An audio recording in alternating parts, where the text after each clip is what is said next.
China's president says his country has won the war against extreme poverty.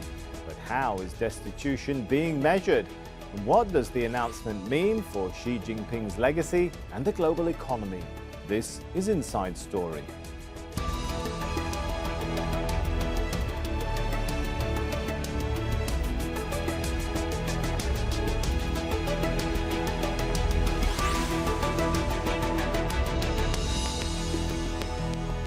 Hello and welcome to the show. I'm Sami Zaidan.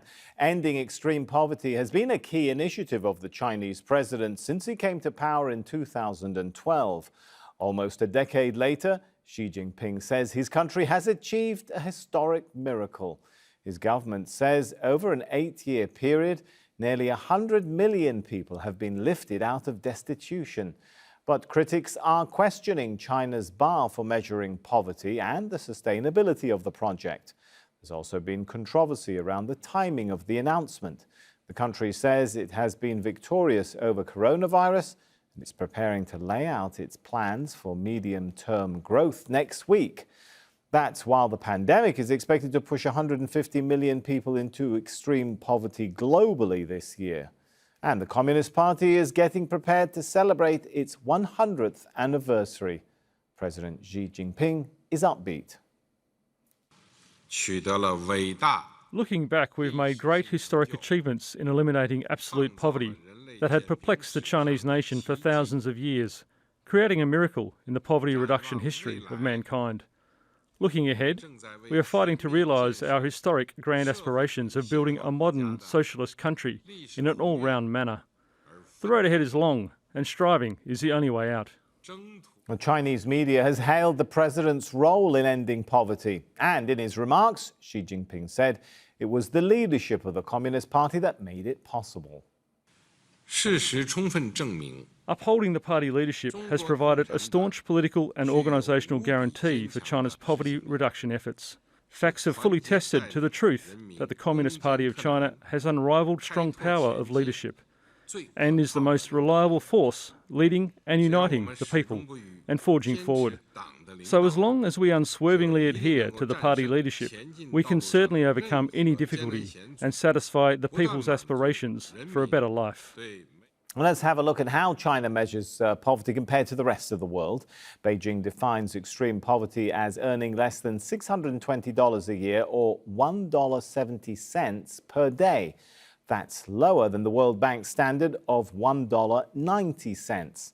There's also the question of whether China should be considered rich, poor, or somewhere in between. The World Bank has set the poverty line for upper middle-income countries at $5.50.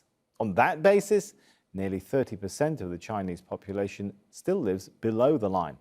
And according to a recent report for the Brookings Institute, China is only as well off as the US was in the 1960s. Some experts say China has set a low bar on how it defines poverty, and more investment is still needed in the poorest areas.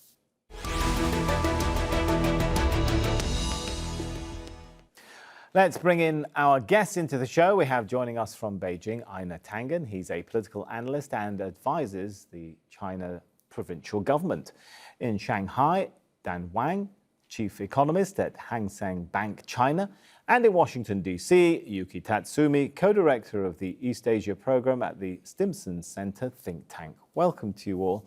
If I could start with Yuki then, are the metrics China is using to measure extreme poverty the most accurate? I think that is really the fundamental question, and depending on how you answer that question will determine how do we really celebrate Chinese success, or do we still continue to be in the wait and see mode, especially until Chinese government comes out with the more sustainable plan to create upper income middle class. Well, how do you measure it then, Yuki? I think I would still go above the World Bank standard, and by then that is what I would use. And then I think compared to that standard that's set by the World Bank, I think I think I do agree with some critics that suggest that perhaps the Chinese government's definition of the extreme poverty is lower than the global standard. All right, I could see Einar shaking his head. I think it was in disagreement. So I want to let Einar come in and tell us what is wrong with the World Bank standard of $1.90 a day? What is wrong in applying that to China, Ina?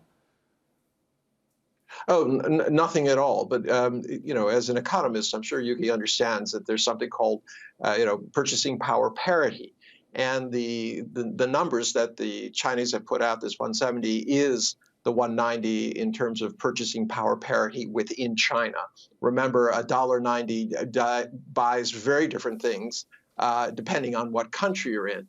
So, this is about extreme poverty. So this idea about quibbling and saying, well, we haven't seen this, we haven't seen that, I'd put it to her. Who has done this? What large country has actually taken on extreme poverty and done even half of what this has done? And by, if you want to look to the World Bank has acknowledged China's extraordinary contribution to, decreasing poverty worldwide. I mean, 700-800 million people over since the opening up.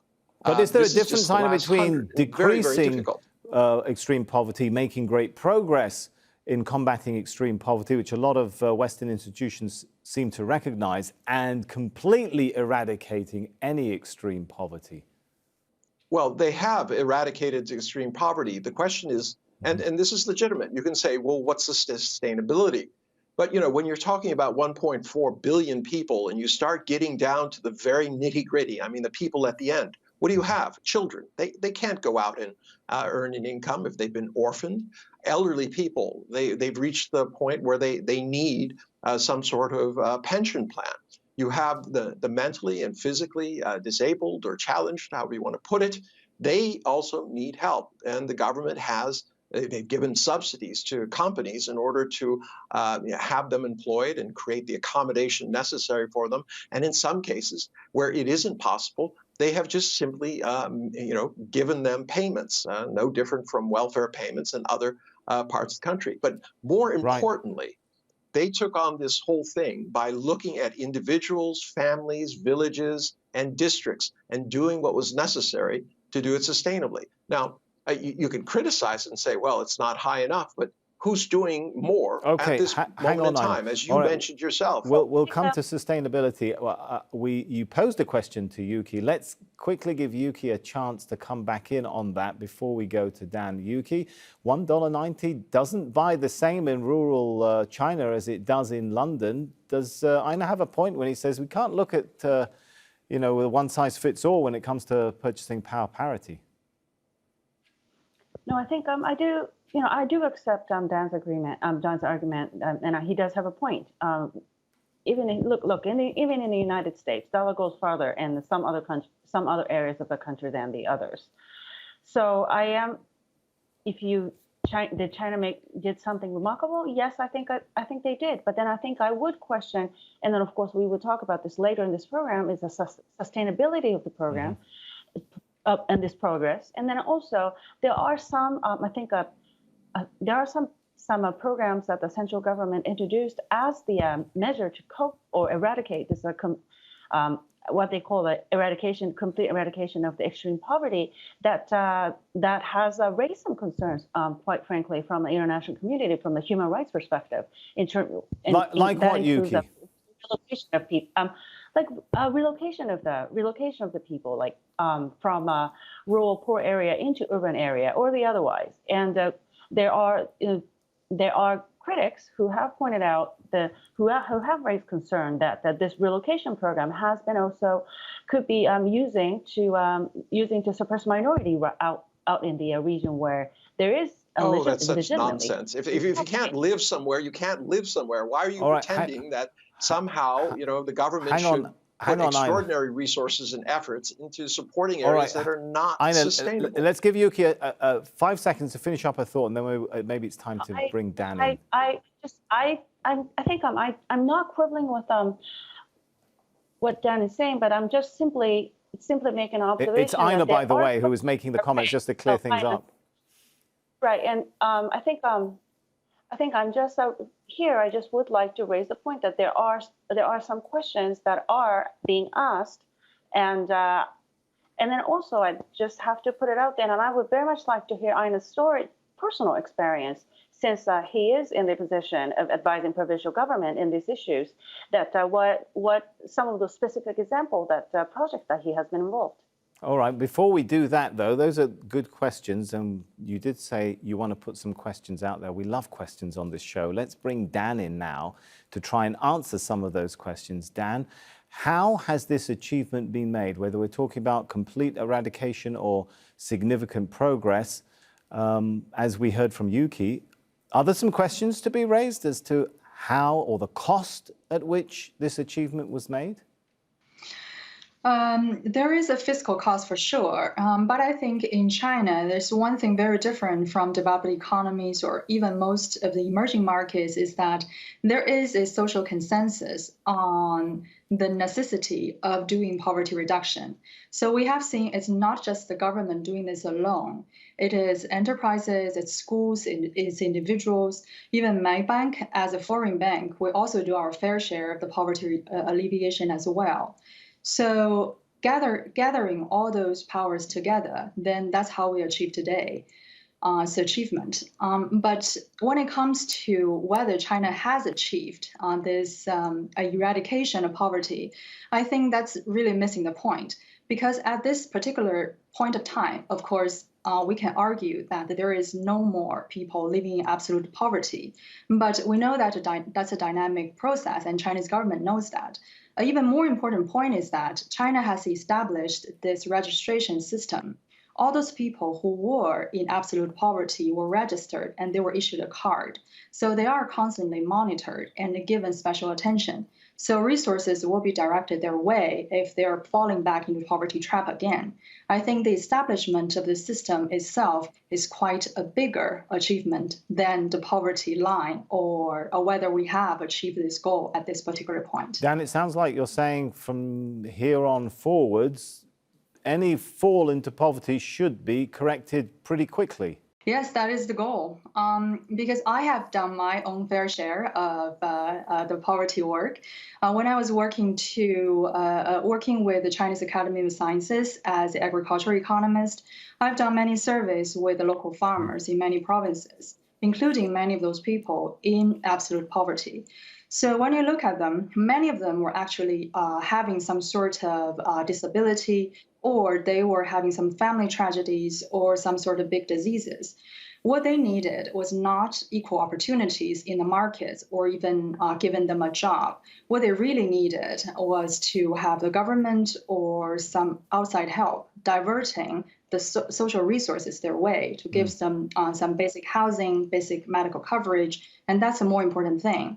So once the monitoring system is set up, they do get much faster help from either the government or the villages directly. I think that's very helpful. All right, so they're getting help. More people are moving out the ranks of the poverty. Aina, does that mean the middle classes are growing? What does that mean overall for China's economy? Well, I mean, there's still a ways to go. Getting rid of extreme poverty doesn't mean that you've conquered it totally. And this has been recognized by the government in their next 5-year plan. They have already touted that they will doing this rural revitalization, which will take the place of poverty alleviation. And this is really the vehicle they intend to ride to get to that, that purchasing power parity of the UN at about $5.50 per day per person. So this is an ongoing, process. And I think the skepticism that, somehow China is doing something bad or untoward or they're suppressing human rights by simply making sure that people have enough to eat, they have clothing, they have housing, and they have access to services. I think that's really taking it too far. If you want, if somebody wants to criticize it, fine. Tell me who's doing more or better. And as I was saying earlier, this idea that you should be putting resources, running roads, electricity, sewer, and water, and in schools and things like that to areas where it is not economically sustainable to be there. The farmland isn't rich enough to support it. Just because people live there doesn't mean that they can have a good life there. And that's what they're doing. Now, in terms of things. My specialty is economic development. All right, hang on though, Ina, you've made a good point there on sustainability. Bear with me for a second. I want to bring Yuki in there. Is this sustainable, Yuki? And I think that is really the big question that everybody's asking. And I am slightly skeptical because creating that middle class bulge is a key to if China is to sustain the current level of mature into the more of a developed country style economy. And then I think central government is about to announce starting of that plan, perhaps in the next couple of weeks, and I just will have to see what that plan entails. Okay, all right, let me go back to Ina. I can see you're shaking your head again. We like different opinions, but Ina, briefly, 20 seconds, please, before we give the floor to Dan. Okay, all right. You'll get the announcements next week. The 3rd and 4th are the 2 sessions. And, this reminds me of my kids. You start out on a journey, and about 1/10 of the way, somebody says, are we there yet? China has to continue on this road. Okay, we'll see how the road does turn out. Dan, does this achievement, what does it mean for China's, shall we say, policy of trying to rely more on domestic consumption rather than, and rely less on an export-driven economy? Does this announcement have implications for that policy? I don't think so. The poverty reduction refers to really the bottom 10 or even bottom 5% of the population, and that's a long way away from creating effective demand for China's economic growth. In a normal year, we're not talking about 2020. Before 2020, China's growth was mostly from domestic demand, including investment and consumption. They accounted for about 90% of China's growth. And foreign demand, that is export, only contributed usually less than 10%. So when now we see that China has eradicated the absolute poverty, that only means Chinese government do not need to invest as much as before into living people out of the poverty trap. But when it comes to growth, what's more important is this income redistribution. So the economic growth in the past has shifted from coastal region to central and western China. But when it comes to the second round of income distribution, that is when people getting employed, they don't really get much help from the government. I think that is the thing that needs to be strengthened. All right, talking about help from the government, or talking about the government, Yuki, President Xi has featured prominently in this announcement. It's been presented as his achievement. Do you see a desire to strengthen the president politically through this announcement? I think there is definitely some desire on the part of the leadership. But look, I think my co-panelists have pointed out this eradicating poverty in China is not just his endeavor. It has been 40 years of the endeavor since Chinese economy begins to open up and liberalize. And then I think President Xi definitely wants to make it wants to make this program to be to his contribution to that this decades long goal for China as a nation. Is that, Ina, a sign that should cause any concern about moving increasingly towards authoritarianism or more authoritarianism? Well, I mean, this is an old chestnut. Everyone said when he extended his term that this was the beginning of an autocracy, but you don't see him promoting his children or anything about family matters or trying to put in place people who are close to him to protect him. It's a very difficult situation for him because he's brought about a tremendous amount of change. And if you want to look at where the credit lies, in 2016, during the last 5-year plan, he was very, very keen, and he pushed very hard from a leadership point of view, this idea that 2020 would be the time. Now, that coincides with the 100th year of the, in 21, and the 100th year of the party's founding. And of course, as a politician, he wants to show that the party is necessary to the operation of his country. And this is one of those areas where you're never going to get agreement between East and West. West believes that the only legitimate government is one that is by ballot box where there's free political expression. And in the East, it's more about the government providing the things like poverty or eradication in order to legitimize itself. With the caveat, Aina, of course, there are plenty of countries in the East who believe in voting through the ballot box to put their leaders in, of course. I'm sure you know that too. Let me put this question. All right, I can see, sorry, Yuki is shaking her head now. Let's give her a chance. Apologies, Dan, we will come to you. Just quickly, 20 seconds. Yeah, no, I just wanted to say when I hear starting West versus East, no, East doesn't come in one color. This is more about the economic development program with Chinese characteristics that leadership has been speaking about. There are plenty of democracies in East Asia whose government does provide for its people, where their own people choose their own leader through the ballot box. And there are multiple parties competing ideas. Okay, Dan, what does a China? How is that working? Well, I guess that could go on forever. Hang on, Aina, bear with us. Dan, how does a China with no one or fewer in extreme poverty, what does that China mean for the global economy? I think it's, first of all, a very positive sign. And as we know it, after the pandemic, the global reliance on China has increased, not decreased. China has strengthened its role as the center of the global supply chain last year. And many people were thinking about maybe diversifying supply chain away from China, but they are more thinking about maybe investing more in China. So for China to be able to achieve this social goal. So you think it'll attract more investment? I would think so, because this shows the governing capacity, and that's very important, the macro stability and the governing capacity. We have seen what happened in the US. The reason why rebooting on the economy was so difficult in the US is that the governing capacity was compromised under Donald Trump. So now people see more hope because somehow maybe there's more unity there. And in China, this has already been achieved. And the expectation is the macroeconomy will be stabilized for a long time. And that is a positive sign for external investors.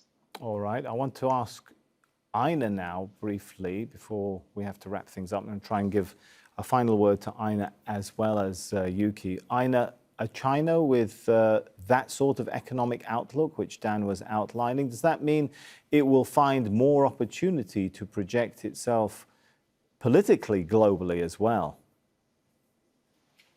Oh, absolutely. I mean, China's growing footprint is a double-edged sword. As it grows larger, there's more expectations globally about its role. It has done part of that with RCEP, with the European Union, with the trade agreement, with the Belt and Road Initiative, creating the Asian Infrastructure Investment Bank. You're starting to see that, but it's bumping up, and there's natural frictions between an existing power and a rising power. The question is, how does the existing power view this? Are they open to the idea that there are different paths to prosperity, or do they view with skepticism anything that doesn't follow in lockstep with its idea of how things should be? All right, and we've got 1 minute left. Yuki, do you agree with that outlook? I think he captured it right on. I think we are in very much of a fluid transition period, and there are a lot to be still shaken out still.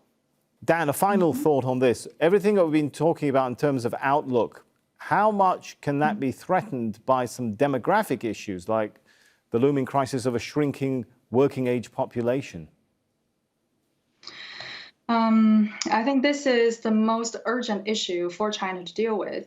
But, with China's increased influence globally, this can be partially resolved because in the future, China will have a higher influence among the Belt and Road countries. And in terms of getting more labor, all those developing countries are good labor exporters.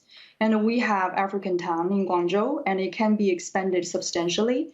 And in terms of trade, investment, and even importing more migrants into China to deal with China's own demographic problem, this has a very positive sign for China's future.